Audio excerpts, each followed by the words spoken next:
right, y'all, welcome at the Final Boss Auto Hub. And this might be coming to you guys a couple days late, but I really wanted to have this discussion with y'all. I wanted to talk about, in my opinion, the car of the year, right?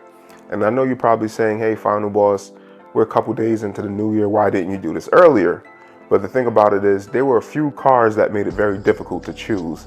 And it made it so hard that I had to really take a couple days to contemplate and pretty much do a list as to why I believe this is the car of the year and why it's not, right? So I'm gonna go through a couple of those runner-up cars because I believe it's gonna be a mass consensus. Like, I can see why you're having difficulty, and then at the end I'll tell you what was the car of the year. So it's not gonna be a crazy long video, but let's get into it, right? The first car on the list is the Porsche 911 GT3 RS. This is literally a supercar, although it only has over 500 horsepower. I think 518 to be exact. But it does have a crazy, beastly acceleration. It hits 0 to 60 in 2.7 seconds. And honestly, it might be the best handling car we have seen in the last, couple years, maybe decades, right? It was created to be a hardcore track car. You already know most Porsche just have crazy handling. Porsche is known for the feel of the car and for their handling, but this car is just different. Everybody who drives it say like, hey man, I feel one with the road, I can feel everything. They feel super confident. The thing about it is, I think it retails for about 250 grand, maybe 300, but due to the mass popularity of this car, you got guys selling it for 350, 400, 450,000. And Porsche do that same dealership tactic thing where they try to create exclusivity, I should say. And in order for you to buy a brand new one, you have to buy 2 other Porsche cars just to gain access to buy a GT3, which to me is outrageous. But nevertheless, right, this car is just one of the best cars ever created. It sounds gnarly. The flat 6 in that is crazy. Porsche always has a crazy sound, but the naturally aspirated Porsches sound the best. And you got some people that complain like, oh, it feels a little bit too harsh when you're driving it. Duh. Like, this car is pretty much made to be on the track. Like, if you drive it on a regular road, you're gonna feel every splinter that's on the road, every piece of dirt, particle on the road, you're gonna feel it. That's how tuned and hardcore the suspension is. So to get the full potential out of this car, you got to pretty much keep it on the track. You feel me? But that's the first runner-up car, which is the Porsche 911 GT3 RS. So as you can see, this list is going to be a little bit crazy. A runner-up is the M2. I was talking to a homie about it. The M2 is, as you know, it's probably one of the most tunable cars you could think about. It has an S55 engine in it. Is it the S55 or S65? I think it's the S55. Please forgive me if I mess up the engine code number, my fault. But it has basically the same engine the M3s and the M4 has, just detuned a bit. And this car is a killer. Like, I see it took a lot of harsh criticism because of the new design language. It was very aggressive, something different. People didn't like it at first. I thought it was kind of good looking. I like certain change when it comes to cars. But with that being said, that was a runner-up, and it kind of made it difficult for me between that and the Porsche, to be honest. But I'm gonna throw the M2 in there.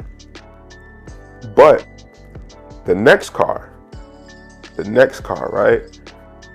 And I know if you guys disagree with me, then I have to really start questioning, how much of a gearhead are you? You know what I'm saying? This car is the G80 M3. Now, I'm gonna tell you the reasons why I was I was having some difficulty, but why I thought this might have been car of the year for me, right? Like, this was a controversial car when it debuted. Many enthusiasts did not like the vehicle because it went away from the standard BMW, design cues. They introduced a massive kidney grille design. The car was a little bit more bulkier. It was just different. People were skeptical about it. But although the new design presented its issues, at first, the car became one of the most sorted out vehicles over the last 3-4 years. Like literally, everybody and their mother got this car. Like everybody is. At this point, I'm starting to wonder if I'm in the wrong profession, because I see like 17, 18, 19-year-olds with a G80 M3, and I'm like, how the hell I can't afford one? Like, what am I doing wrong that I can't get a G80 M3, right? But everybody and their mother have one, and I can't blame them. The car performs well. It's a hell of a looker. I think the design is fire. It's a hell of a looker. It sounds good. It performs well. It demands respect. It has presence. And it's a real crowd pleaser when you go to the meets or any other car function. Like, people is gonna look at your car, especially you have all kinds of flavors, Skittle flavors, blue, red, orange, green, yellow. The car is probably one of the best cars we've seen in a long time. You know what I mean? And once again, the performance is crazy. Like over 500 horsepower. If you put a downpipe in a tune, you might get 600 horsepower. Who knows? These things are just beastly cars. It's almost like a supercar on a budget, for real. I don't want to say budget because it is over 100 grand, but you catch my drift. Like the car is a super performer, super looker, and you literally see everyone with them. It's probably one of the most popular cars out there right now. So although it's not the car of the year for me, it was probably the super close runner-up. All right. So now we go into the car of the year for the channel. I had a couple debates with certain homies, certain other car buddies. Some of them said I was wilding out, but when I start to explain it to them in the detail that I'm about to explain to you all, they started to see where I'm coming from, right? Now, the car is the Chevrolet Corvette C8 and all its iterations. I'm talking about the Stingray, the Z06, and the supercar, the 01X. Let's be real, like Chevrolet basically shocked the auto industry. Like, they possibly changed it indefinitely, right? They took one of their most, if not the most sorted out car that they have, their signature car, their halo car, the Corvette, and made it into a real deal supercar / hypercar fighter. On a budget. It's literally a supercar depending on the iteration you get, or a hypercar. And it's on a budget. Now, I'm not saying it's super cheap because it's still expensive, right? But the level of performance that you're getting for the money, you will have to go buy a hypercar. And I'll get into that, right? You have the base model Stingray, which has 500 horsepower, is a mid-mounted engine, kill acceleration, I think it's under 3 seconds. I think it might be 2.7 or 2.8 seconds. I gotta look that up. But I think it's 2.7 or 2.8 seconds to 60. Sounds good, exotic looking. You basically getting a exotic, you're getting a American-based Ferrari for roughly $60,000 with Ferrari-like performance. Crazy. That's outrageous. You have never seen that before. Never. Then you got the Z06, which has 650 horsepower. This is Corvette's track monster. This thing, you get to rev out the engine as a flat plane crank engine. It literally sounds like a Ferrari, or a little bit better. Listen, as I said, I'm not a super fan of American cars, but one thing that GM knows how to do is build a damn V8. And not many people can do it better than them. And most of their V8s are bulletproof. You have to really be an idiot or not know anything about cars to wreck it. But, you know, they have a flat plane crank V8 in the Z06 that pushes over 650 horsepower and I think 640 pounds of torque. Great acceleration. You get to rev out the car. Great suspension, great handling, exotic looking, exotic sounding.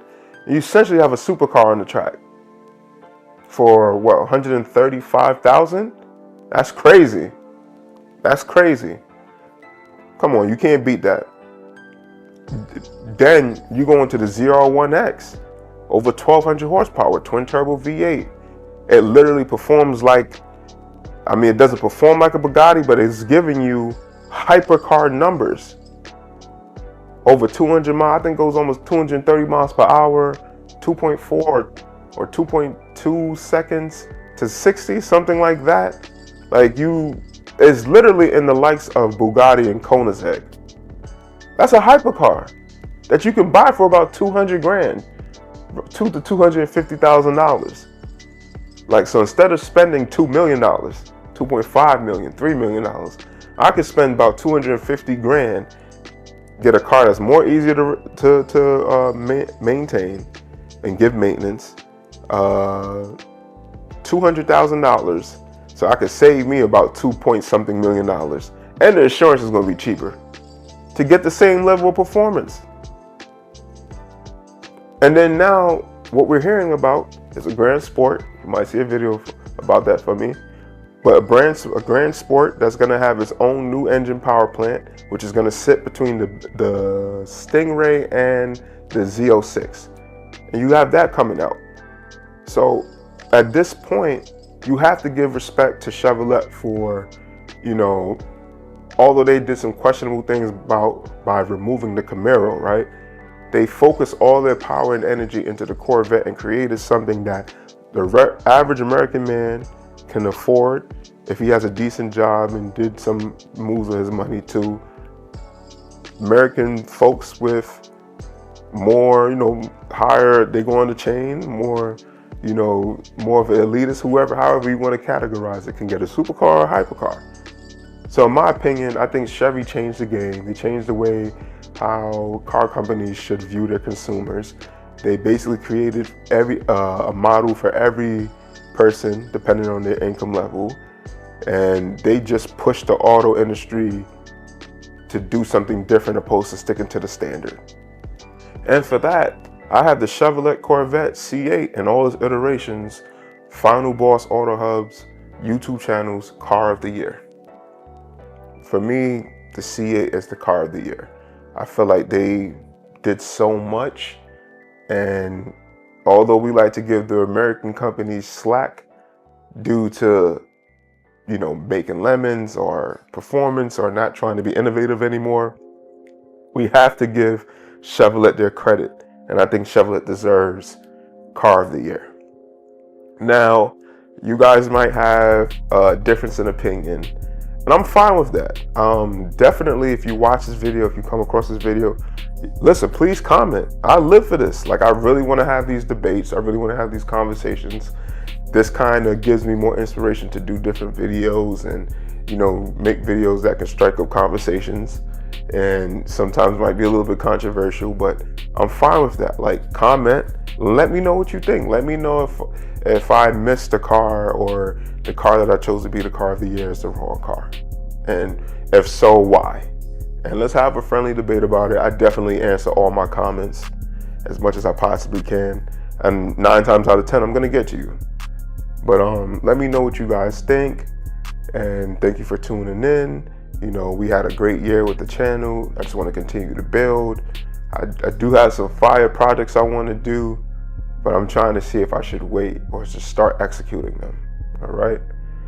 But if you guys have anything, please comment, like, subscribe, tell your friends about the channel. We're doing something big over here. Thank you for tuning in. Final Boss Auto Hub out.